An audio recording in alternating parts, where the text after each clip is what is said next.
the Fed and all this stuff is hyperinflation. And I think that's why the why is why you'd better start buying some gold and silver or uranium or copper is I started getting into silver when I was like 1964, when I saw that copper tinge go around the dime.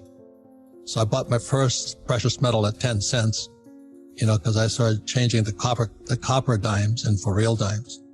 And I was buying quarters and then $half. And I still have that bag until my mother spent it. And then I was flying in Vietnam in 782, the year Nixon took the dollar off the gold standard. And I flew behind enemy lines in Vietnam to a gold mine. I was reading the maps, helicopter pilot, and said, oh, they have gold here.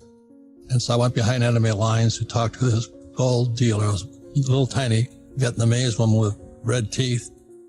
And I said, she wanted, I think it was at $50 approximately, gold, and floated from 35 to 50 after Nixon took the dollar off the gold standard. I tried to get a discount. You don't do that, I know you're laughing at that one. You get a discount from a gold dealer? That's not heard of. And she told me this one word, spot. ¿Qué pasa? What is spot?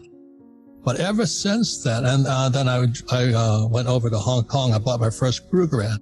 This is an important point for many people to understand about silver and gold. I bought that Krugerrand in Hong Kong in 1974. I had to smuggle it in. And I want you guys to hear this, because Rick will understand where I'm going with this thing. They made me smuggle it in because it was confiscated, I think in 33 or something. And today, because of what Nixon did and the Fed and all this stuff, what Charlie Munger, who's Buffett's partner, is talking about is hyperinflation. And I think that's why the why is why you'd better start buying some gold and silver or uranium or copper, getting into things that what Jim Rickards called things that last. So with that, and one more thing is that Kim and I own no equities. We're about 95% private. So we don't own ETFs and all that stuff. We own the gold mine. So Kim and I secured a gold mine in China, the biggest gold mine in China. And they confiscated it, just like just like Roosevelt took the gold. There's more to gold and silver than just what the moving average is and all that stuff, And the last thing is, then we found a gold mine in Argentina, and then Kim and I sold it to Yamana. So we don't have public shares, we have private. And I still eat Chinese food, but I'm not happy with the Chinese. So with that said, I hope I've teased your mind as to why the heck Kim and I are fanatical, gold, silver, and today a little bit of Bitcoin, simply because I don't trust the Fed, I don't trust the Treasury, and I don't trust the government. Precious metals have moved up in price over the years for many reasons, most of them not good. It has functioned for years as a medium of exchange and a store of value, and that's important to know. Most mediums of exchange that we use are abstractions, floating abstractions. Our mutual friend Doug Casey once said that the dollar is an IOU nothing, and the euro is a who owes you nothing. They're, in fact, promises printed on a piece of paper. Gold isn't a promise to pay. It's payment in and of itself. It has value separate and apart from a medium of exchange, which is important to know. You mentioned trust. If you acquire gold that you are relatively certain is what it purports to be, you don't need to trust the counterparty. It isn't a promise to pay, it's payment. And when you use that, yes.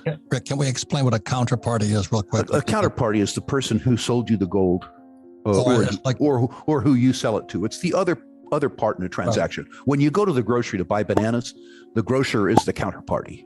Right, or if you lend money to your friend. Yep. And they'll pay you back. That's the counterparty. Yeah, the important thing about gold and silver is that they aren't checks or they aren't fiat currency. They're payment in and of themselves. Right. And in periods of time when there are various forms of turmoil, war would be an example, and social trust is very low, precious metals do very well. I would suggest that there are 5 reasons why people need to be afraid of the maintenance of their purchasing power in conventional instruments, and why I think that gold and silver, are much more likely to do well than poorly. If I may, I'll list them. People often say to me, Rick, when will you sell your gold? Well, when the reasons to own it go away, the gold will go away. So I'm going to give you 5 reasons why I think it'll go up, why I think gold will increase in price. And when those reasons are satisfied, then I'll sell my gold. It's a real simple answer. So let's do them. Quantitative easing, which is a real fancy word for counterfeiting. If you issued Kiyosaki's and went around and tried to spend them in Arizona or wherever you are, that would be a felony. They would plant you in a slammer. But if you were Congressman Kiyosaki, there you go. Then this would be a highly popular policy, something for nothing, and you would be reelected forever. You, as an apartment building owner, every 5 years get to refinance at a lower interest rate. The capitalized value of your rents relative to your cost of capital is certainly low. Sadly, that's over. We've learned in the last 40 years that we don't have catastrophes, so we don't need to own gold. The consequence of that is that the market share of precious metals and precious metal securities relative to other savings and investment assets in the United States is less than 0.5%. Less than 0.5% of the value of savings and investment assets in the United States is in precious metals or precious metals securities. The 3-decade mean is between 1.5% and 2%. So if demand was to return to mean, not go crazy like it did in the 70s, Robert, when you learned about the gold trade, if the demand for precious metals returned to mean, demand would triple or quadruple. So let me poke holes in my theory. Like I said, that little Vietnamese woman in 72, and she wouldn't sell me the gold at a discount. I couldn't believe that. You know, I was just asking for $5 discount. She wouldn't do it, you know. I saw the Vietnamese running with a gold leaf, not US dollars. And then I go to Hong Kong and I buy my first Krugerrand. I still have that Krugerrand. I paid $50 for it. It's in Switzerland now, you know, but that Krugerrand is now worth approximately $1,900. So I'm always saying to Kim, I want you to poke holes in my logic. I don't save cash. I save gold and silver. And if I ever need the cash, I think gold and silver are liquid.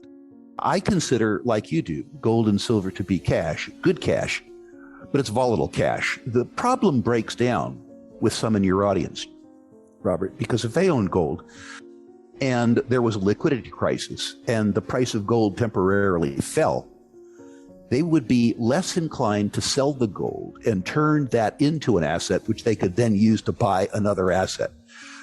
Many people, although they own gold, don't regard it as liquidity. They don't regard it as cash. And if let's say that their average cost in gold is $1,800 and the price falls to $1,500, the price of another asset that they want to buy fell by half, but they feel this strange compulsion not to accept a small loss in cash to take advantage of a bigger opportunity. So in that sense, psychologically, right, for many people, precious metals aren't cash. I don't suffer that same circumstance. For me, it's good cash, it's volatile cash. I, like you, have had some precious metals for a very long time, and it's lovely to see my savings appreciate as opposed to depreciate. Right.